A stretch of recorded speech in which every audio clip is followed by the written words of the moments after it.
தேவன் இல்லாம ஞானத்தை தேடுறது ரொம்ப டேஞ்சர் பாருங்க. ஆனா அப்படி செய்ய தேவையில்ல. தேவன் ஞானத்தின் ஊற்று, நமக்கு எல்லா ஞானத்தையும் கொடுப்பார்ன்றது மட்டும் இல்ல, கொடுக்கிறேன்னு வாக்கு பண்ணிட்டார். கொடுக்கிறேன்னு வாக்கு பண்ணிட்டார்.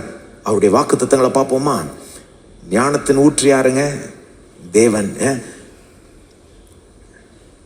அவர் கொடுப்பார்னு நீங்க சந்தேகப்பட தேவையில்ல. ஏன்னா கொடுப்பேன்னு வாக்கு பண்ணிட்டார். அதை பார்ப்போம். ஞானத்தை குறித்த வாக்கு தத்தங்களை பார்ப்போம். இப்போது the promises of wisdom. தேவன்கிட்ட எல்லா ஞானம் இருக்குன்னு நம்புறீங்களா? எல்லாத்த குறித்த ஞானமும் அவர்கிட்ட இருக்கா? அல்லது வெறும் பைபிளை குறித்த ஞானம் மட்டும்தான் அவர்கிட்ட இருக்கா? உங்க வேலையில் அந்த சிக்கலான பிரச்சனை எப்படி ஹேண்டில் பண்றோன்ற ஞானம் அவர்கிட்ட இருக்கா?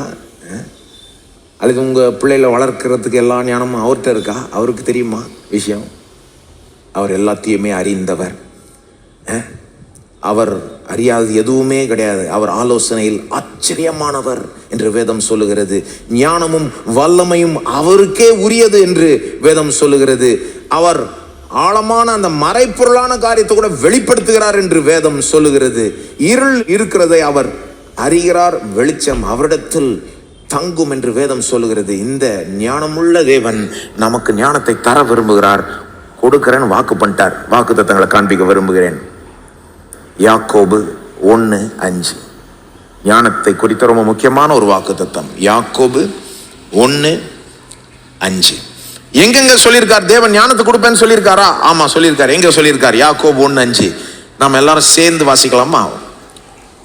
உங்களில் ஒருவன் ஞானத்தில் குறைவுள்ளவனாய் இருந்தால் யாவருக்கும் சம்பூர்ணமாய் கொடுக்கிறவரும் ஒருவரையும் கடிந்து கொள்ளாதவருமாகிய தேவனிடத்தில் கேட்க கடவன், அப்பொழுது அவனுக்கு கொடுக்கப்படும்.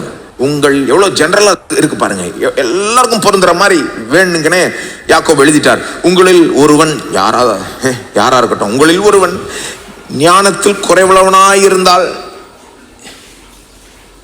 தேவனிடத்தில் கேட்க கடவன், யாவருக்கும் சம்பூர்ணமாய் கொடுக்கிறவரும் ஒருவரையும் கடிந்து கொள்ளாதவரும் ஆகிய தேவனிடத்தில் கேட்க கடவன், அப்பொழுது அவனுக்கு கொடுக்கப்படும்.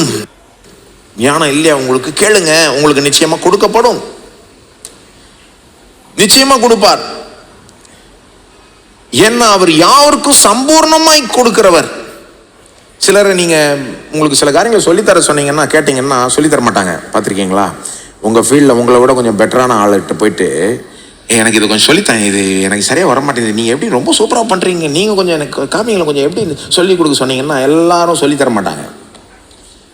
ஏன்னா அவங்களுக்கு என்னென்னா உங்களுக்கு எல்லாத்தையும் சொல்லி கொடுத்துட்டா நீங்கள் அவங்கள மிஞ்சி தாண்டி போயிடுவீங்கல்ல. அப்போ புத்திசாலியாக இருந்துக்கணும்ன்ட்டு சும்மா லேசா இதை அப்படின்னு சொல்லிட்டு விட்டுருவாங்க. ஏன்னா அவங்களுக்கு ஒரு இன்செக்யூரிட்டி. கடவுளுக்கு அந்த மாதிரிலாம் இல்லை.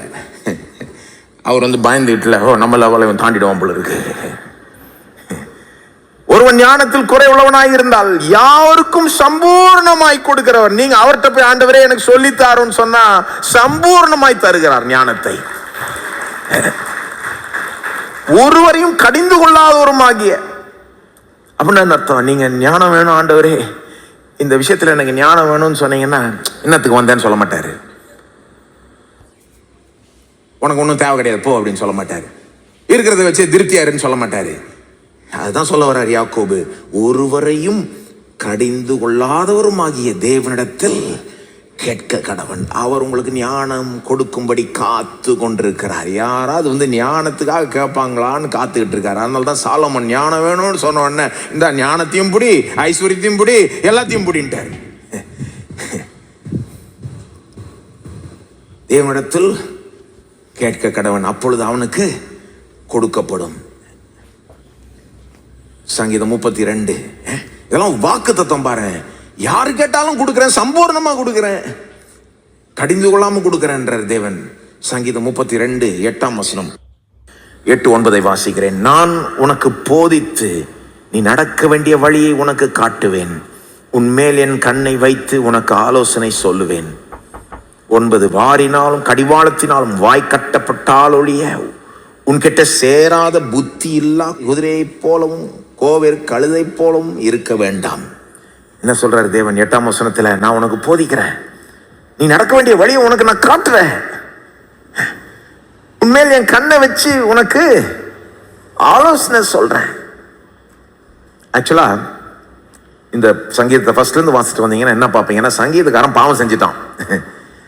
பாவம் செஞ்சுட்டு பெரிய தப்பு பண்ணிட்டான். போய் தேவன்கிட்ட மன்னிப்பு கேட்கிறான், அறிக்கை செய்து தேவனும் மன்னிச்சிடுறாரு. மன்னிச்ச பிறகு தேவன் அவன்கிட்ட சொல்ற வார்த்தைகள், சரி மன்னிச்சாச்சு, இப்போ ஃப்ரெஷ்ஷா ஆரம்பிக்கலாம், இப்ப நான் உனக்கு போதிக்கிறேன், நீ நடக்க வேண்டிய வழியை உனக்கு நான் காட்டுறேன், உன்மேல் என் கண்ணை வைத்துனா உன் மேல அக்கறையோட.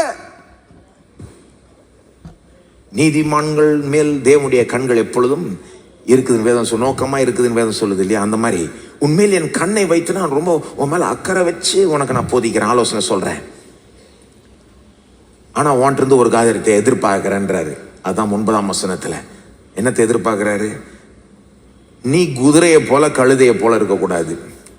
குதிரை கழுதை சொன்னா கேட்டுக்காது, பிடிச்சி இழுத்தாதான் வழிக்கு வரும். நீ நான் சொன்னாலே கேட்டுக்கணும், போக வேண்டிய வழியை காமிச்சாலே நீ அதுல போகணும். சில கண்டிஷனும் இருக்கு பாருங்க.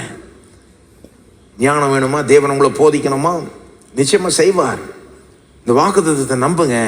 ஆனா அந்த 9ஆம் வசனத்தையும் பாருங்க.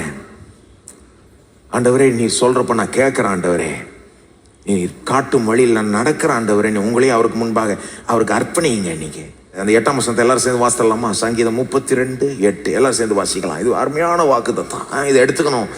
தேவன் பாருங்க நமக்கு ஞானத்தை கொடுக்கிறேன்றாரு.